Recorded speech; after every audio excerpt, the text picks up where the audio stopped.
Matter protests are not the only demonstrations going on in Portland. The city is home to a large Ethiopian community. Today, they marched in solidarity with other Ethiopian immigrants all over the U.S. They're trying to draw attention to what's happening in their homeland.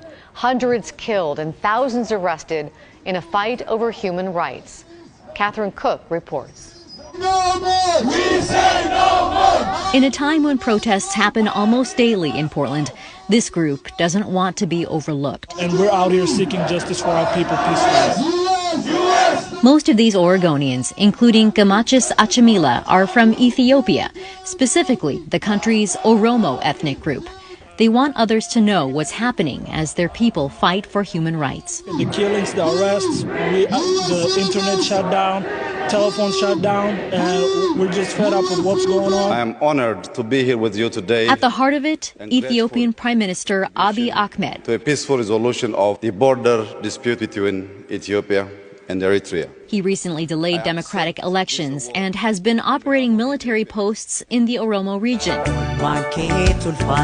Late last month, the Oromo people's oppression reached a fever pitch when Oromo musician and activist Achulu Ondesa was assassinated. Since then, more than 200 people have died. The Oromo accused the prime minister of targeting the singer, who spoke out against him just days before his death. And this is just a systemic operation. What we understand right now is that there is a civil war going on in Ethiopia. This is the second time Portland's Oromo community has protested publicly. Here they are last week, marching over the Burnside Bridge. They plan to continue protesting until everyone understands their plight. We want them to listen to us. We are taxpayers in Oregon. Most of us here are healthcare workers. We're people who contribute to the community. The Oromo community is asking Oregon lawmakers to pull all support for Ethiopia during this time of unrest. A member of the Oromo community shared an email they received from Senator Jeff Merkley's office. It said someone from his foreign affairs policy team would be happy to meet with them virtually next week. Merkley's office confirms they've been in touch.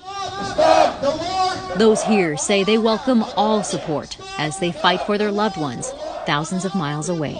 Join us in our peaceful protests, emailing, tweeting the senators and the representatives. Reach out, please. We're bleeding. In Portland, Catherine Cook, KGW News.